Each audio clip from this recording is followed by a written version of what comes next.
The winner, the champion,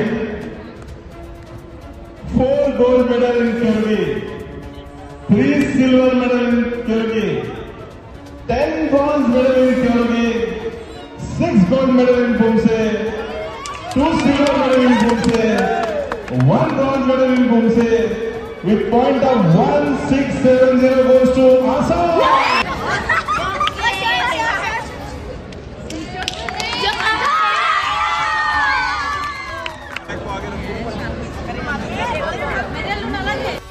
উত্তৰাখণ্ডত অনুষ্ঠিত 4th credit and junior national চেম্পিয়নশ্বিপত 26টা পদক লাভ কৰি ফাৰ্ষ্ট দলৰ খিতাপ পালে আসাম টাইকোৱাণ্ডো দলে। উল্লেখ্য যে আসাম দলৰ প্ৰতিনিধিত্ব কৰি 60গৰাকী খেলুৱৈয়ে চেম্পিয়নশ্বিপত অংশগ্ৰহণ কৰিছিল, তাৰে 26গৰাকীয়ে পদক পাবলৈ সক্ষম হয়।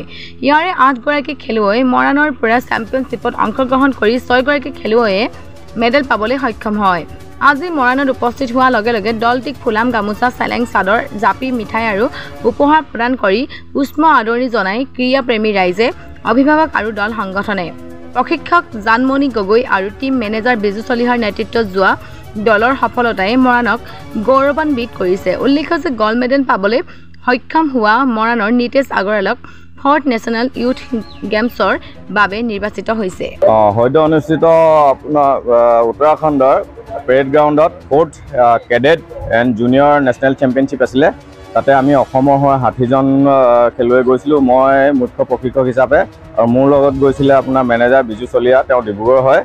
আমাৰ 60গৰাকীৰ ভিতৰত 26গৰাকীয়ে মেডেল পাবলৈ সক্ষম হৈছে।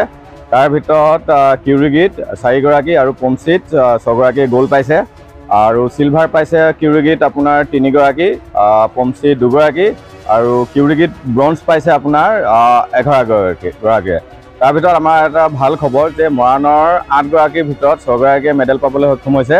তাৰ ভিতৰত গ'ল্ড পাইছে নিতেশ আগৰৱালা, বৰ্তমান এতিয়া ছাইড প্ৰেক্টিছ কৰে। আৰু এটা ভাল খবৰ যে তেওঁ 4th এছিয়ান গেমছৰ কাৰণে, ইউথ গেমছৰ কাৰণে তেওঁ চিলেকশ্যন পাইছে। চিলভাৰ পাইছে সোণমণি চুতীয়া, আৰু ব্ৰঞ্জ পাইছে আৰাধ্যা কোঁৱৰ, আৰু 3গৰাকী আছে দৰিণ গগৈ, ক্ৰমে মৃন্ময় গগৈ আৰু আপোনাৰ জেনি চেতিয়া, তেওঁলোকে পাবলৈ সক্ষম হৈছে। আমি সৰ্বমুঠ 26টা মেডেল পাই আমি ফাৰ্ষ্ট বেষ্ট টিম অসমে পাবলৈ সক্ষম হৈছোঁ। ছেকেণ্ড পাইছে UP, থাৰ্ড পাইছে আপোনাৰ ৰাজস্থান। বহুত ভাল লাগিছে। মই কেডেট শাখাত 37 কেজি মই চিলভাৰ মেডেল পাবলৈ সক্ষম হৈছোঁ। মোৰ 3 বছৰ হৈছে। মৰাণত মানে ডুমৰদলং একদম সোণমণি চুতীয়া। মোৰ নাম আৰাধ্যা কোঁৱৰ। মই মৰাণত জ্যোতিপুৰত থাকোঁ। মই 4 বছৰৰ পৰা খেলি আছোঁ। আজি মই ব্ৰঞ্জ মেডেল পাবলৈ সক্ষম হৈছোঁ। খেলখন উত্তৰাখণ্ড দেহৰাদুনত পেৰেড গ্ৰাউণ্ডত হৈছিলে। এতিয়া 3rd ইউথ এছিয়ান গেমছ হ'ব, তাত মই চিলেকশ্যন পাইছোঁ, তাত খেলিমগৈ ইয়াৰ পিছত।